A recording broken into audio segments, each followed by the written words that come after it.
नमस्कार दोस्तों, स्वागत है द राधे वॉइस में। दोस्तों, सनातन धर्म में होली के त्योहार का बहुत अधिक महत्व होता है। यह त्योहार फाल्गुन मास के शुक्ल पक्ष की पूर्णिमा तिथि को मनाया जाता है। इस दिन होली का दहन किया जाता है और उसके अगले दिन प्रतिपदा तिथि को रंगों की होली मनाई जाती है। इस साल होली का त्योहार पंचांग के अनुसार फाल्गुन मास की पूर्णिमा तिथि 24 मार्च को सुबह 9:54 पर शुरू होगी। यह 25 मार्च को दोपहर 12:02 पर समाप्त होगी। ऐसे में होली का दहन 24 मार्च को किया जाएगा। दोस्तों, इस बार ज्योतिष शास्त्र के अनुसार करीब 100 साल बाद होली पर चंद्र ग्रहण का संयोग बना है। 25 मार्च को चंद्र ग्रहण सुबह 10:02 से शुरू होगा, जो दोपहर 5:02 तक रहेगा।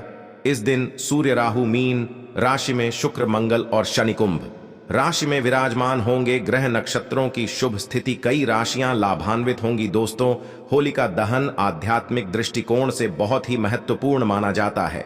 इस दिन अपने अंदर की सभी बुराइयों को होलिका की अग्नि में भस्म किया जाता है और अगले दिन रंगों की होली खेलकर नए पर्व की शुरुआत की जाती है।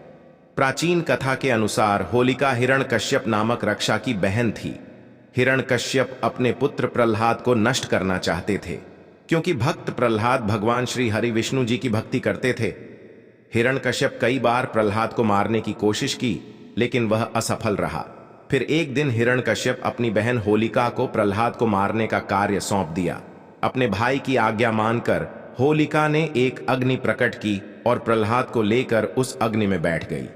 होलिका को यह वरदान था कि उसे कोई अग्नि जला नहीं सकती, लेकिन भक्त प्रहलाद की रक्षा भी भगवान श्री हरि विष्णु जी कर रहे थे। भगवान श्री हरि विष्णु जी की कृपा से प्रहलाद का बाल भी बांका नहीं हुआ, लेकिन होलिका खुद उस अग्नि में जलकर भस्म हो गई। उसी दिन से होलिका दहन का त्योहार मनाया जाने लगा। यह त्योहार असत्य पर सत्य की जीत के तौर पर मनाया जाता है। होलिका दहन के दिन भगवान श्री हरि विष्णु जी का पूजन किया जाता है और होलिका की अग्नि में सभी पाप और नकारात्मकता को नष्ट किया जाता है। ज्योतिष शास्त्र के अनुसार का दहन के दिन कुछ महत्वपूर्ण उपाय अवश्य ही करने चाहिए। यह दिन आध्यात्मिक शक्ति में वृद्धि करने के लिए और देवी देवताओं की कृपा पाने के लिए बहुत ही ज्यादा श्रेष्ठ माना गया है। साथ ही होली का त्योहार आने से पहले आप अपने घर पर कुछ साधारण सी चीजें खरीद कर जरूर लेकर आएं। यह चीजें आपके घर के सभी वास्तु दोषों को खत्म करती हैं और होलिका दहन के दिन आपके घर की संपूर्ण नकारात्मक ऊर्जा पूरी तरह से नष्ट हो जाती है। माता लक्ष्मी जी की कृपा पाने के लिए आप होली से पहले अपने घर पर यह 4 चीजें जरूर लेकर आएं। ये 4 चीजें जिस स्थान पर भी होती है, वहां पर माता लक्ष्मी जी सदैव ही निवास करती हैं। ऐसे घर में कभी नकारात्मक शक्तियां प्रवेश नहीं करती हैं। इसीलिए अगर आपके घर में यह 4 चीजें मौजूद नहीं है, तो आप होली आने से पहले ही इन 4 चीजों को खरीद कर अपने घर पर लेकर आएं। होलिका दहन के दिन कई नकारात्मक शक्तियां विचरण करती हैं। यह शक्तियां आपके घर में भी प्रवेश कर सकती हैं, जिससे आपके घर का माहौल खराब हो सकता है। परिवार में तनाव का वातावरण निर्माण हो सकता है, जिससे घर में क्लेश और धन की हानि जैसी समस्याओं का सामना भी करना पड़ सकता है। इसीलिए आप इन 4 चीजों को खरीद कर अपने घर पर लाएं और उन्हें एक निश्चित स्थान और दिशा में रख दें, जिससे आपके घर में माता लक्ष्मी जी की कृपा दृष्टि बनी रहे और अशुभ शक्ति आपके घर में प्रवेश ना कर पाएं। अगर आपके जीवन में पहले से ही धन से जुड़ी समस्याएं हैं, तो आप निश्चित ही इन 4 चीजों को अपने घर पर लेकर आएं। धीरे धीरे आपके जीवन से सभी समस्याएं खत्म होने लग जाएंगी। ज्योतिष शास्त्र के अनुसार खासकर इन 4 चीजों को होली के त्योहार से पहले ही घर पर लाना चाहिए। साथ ही कुछ चीजों को घर में रखकर होलिका दहन के दिन उन्हें होली की अग्नि में भस्म कर देना चाहिए। इससे घर की नकारात्मक ऊर्जा नष्ट होती है। तो चलिए जान लेते हैं वह कौन सी 4 चीजें हैं। सबसे पहली चीज है कछुआ। वास्तुशास्त्र और सनातन धर्म में कछुए को पवित्र और धातु को शुभ माना जाता है। ऐसे में होली पर आप धातु से बना कछुआ भी घर के लिए ला सकते हैं। हालांकि शुभता के लिए आपको इस बात का ध्यान रखना है कि कछुए की पीठ पर श्रीयंत्र या कुंभे यंत्र लिखा हो। इस तरह के धातु कछुए को घर लाकर इसे आप पूजा स्थल पर भी स्थापित कर सकते हैं। मान्यता है कि इससे माता लक्ष्मी जी का वास आपके घर पर होता है। दोस्तों, चीज है लाल मिर्च। होलिका दहन से पहले आप 7 लाल मिर्च लाकर अपने घर के कोनों में रख दें। खासकर पश्चिम और दक्षिण दिशा के कोनों में एक एक मिर्च रख देनी चाहिए। इससे घर में मौजूद नकारात्मक ऊर्जा धीरे धीरे कम होने लगती है। फिर होलिका दहन के दिन इन 7 लाल मिर्च को होली की अग्नि में भस्म कर देना चाहिए। इससे घर के संपूर्ण दोष और नकारात्मक ऊर्जा पूरी तरह से नष्ट हो जाती है और आपके घर में सुख शांति का वातावरण स्थापित हो जाता है। होलिका दहन से पहले हरी मिर्च और नींबू खरीद कर लाना चाहिए और इसे घर के बाहर टांग देना चाहिए। फिर होलिका दहन के दिन पुरानी नींबू मिर्च को होली की अग्नि में भस्म कर देना चाहिए। इससे घर पर लगी बुरी नजर तुरंत नष्ट हो जाती है। लोगों की बुरी नजर के कारण जीवन में कई समस्याएं निर्माण होने लगती हैं। अचानक ही धन का खर्च हो जाता है, परिवार के सदस्य बीमार पड़ने लगते हैं। इससे बचने के लिए होलिका दहन के दिन इस उपाय को करना बहुत आवश्यक होता है। होलिका दहन से पहले आपको घर के मुख्य द्वार पर नया तोरण जरूर बांधना चाहिए और पुराना तोरण होली की अग्नि में भस्म करना चाहिए। आप आम के पत्तों का अथवा अशोक के पत्तों का तोरण अपने मुख्य द्वार पर लगा दें और पुराना तोरण होली की अग्नि में भस्म कर दें। इससे घर पर लगी बुरी नजर का प्रभाव नष्ट हो जाता है।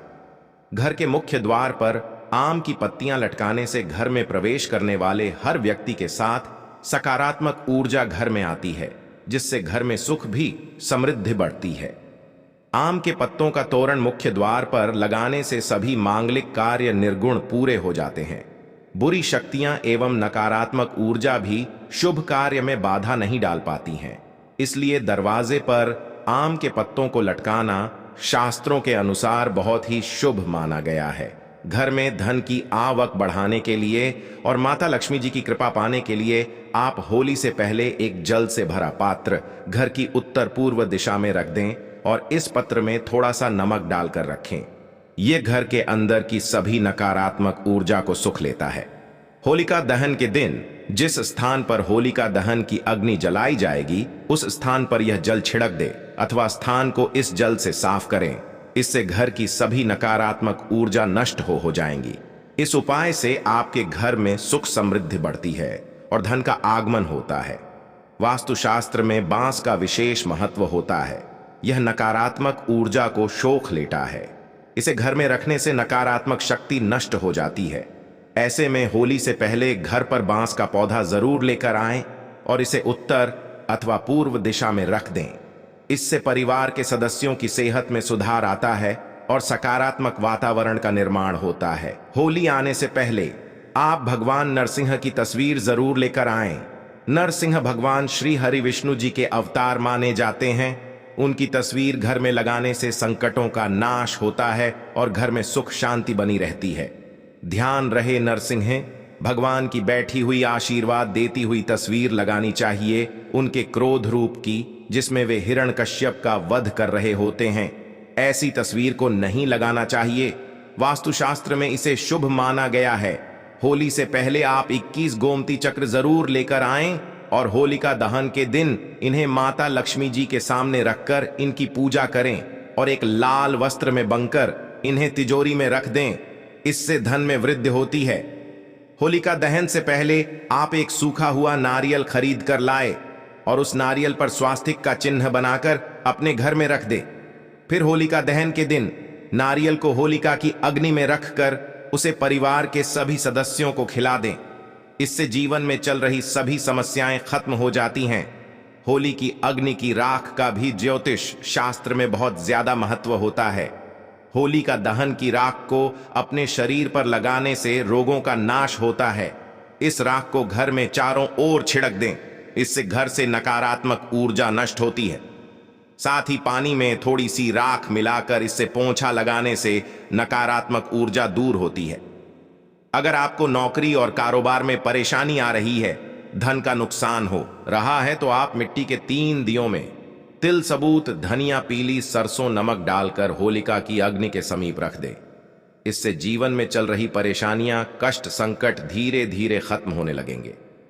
अगर घर में धन की समस्या है, पैसा नहीं टिकता है, खर्च अधिक होता है, तो आप होलिका दहन से पहली रात में लाल मिर्च के दाने निकालकर एक कपड़े में बांध लें, फिर उसे अपने सिरहाने में रखकर सो जाएं। अगले दिन शाम को होलिका की अग्नि में इन दानों को डाल दें और माता लक्ष्मी जी का स्मरण करते हुए ओम लक्ष्मी नमः इस मंत्र का उच्चारण करें। कैसी भी धन से जुड़ी समस्या हो, शीघ्र ही समाप्त हो जाती है। ध्यान रहे, शास्त्रों के अनुसार एक पुत्र की माता को होलिका की अग्नि नहीं जलानी चाहिए। एक पुत्र की माता को इस दिन उपवास अवश्य करना चाहिए। इससे पुत्र पर किसी प्रकार का संकट नहीं आता है। दोस्तों, इस वीडियो में बस इतना ही। मिलते हैं अगले वीडियो। धन्यवाद।